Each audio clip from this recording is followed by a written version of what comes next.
Westbourne Academy stabbing. Post number 1 Westbourne Academy that featured here on Spotted 2 years ago for a bullying incident after footage of a gang of girls attacking another went viral.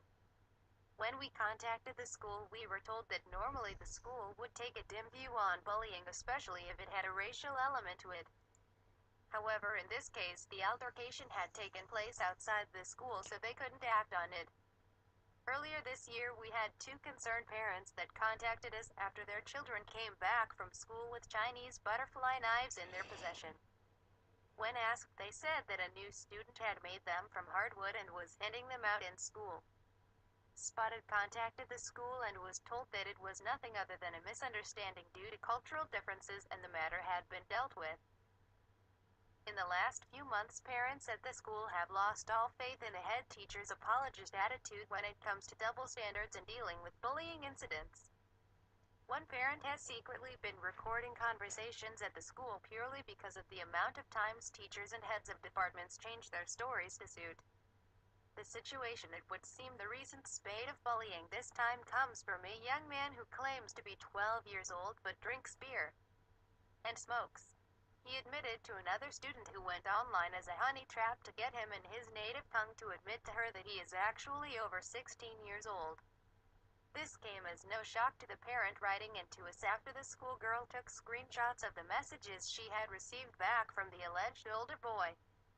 This came about as the parent told us out of desperation after her son has been regularly beaten and robbed by the alleged abuser. Other cases of abuse at the school by this individual on other students range from physical beatings, robbery and stabbing, in one case with a used hypodermic needle.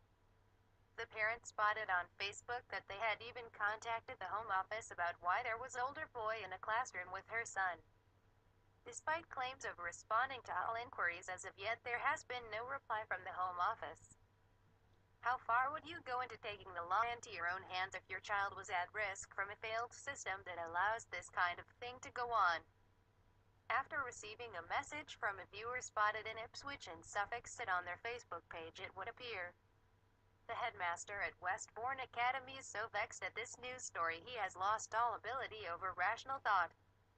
He has spent the afternoon soliciting the use of email, text messaging and flyer handouts to all parents at the school to try and hide the fact children are being bullied and stabbed at the school. Spotted also said, "Now the real strange bit is all you have achieved for your day's efforts, Mr. Trot, as you have signposted hundreds of parents and students to a page they knew nothing about until you sent them to our page." In response to this worrying story, viewers on Facebook then spoke out at their concerns and denials over the reporting on this news article. Jamie Martin said, "This shit always gets out, he must be a total moron." Martine Lehner said, "I'd only knew about it because of his text message. I assume it was a very quick knee-jerk reaction that he is now regretting. If he isn't, then he should be." Susanna said, "This is very close to my heart. My granddaughter started at school last year and settled well. 3 months later she was picked on and beaten in the girls' toilets by an overweight older girl. It scared the life out of her. She had never been touched before. The school set it all on CCTV and suspended the girl for 4 days. The following Friday my granddaughter was walking home after I had just spoken with her on the phone to reassure her. Unfortunately, the girl was waiting for her with her mates. Yep, she beat her again, but this time really badly. As luck would have it, a teacher's helper was walking home inside and got her away from them. She then walked her home as my granddaughter was really scared. This time I rang 999. I was not going to have this anymore. We got messed around for months only in the end to be told it wouldn't get as far as going to court. But she would be punished with a community order. What a joke, as the girl broke her community order a short time later.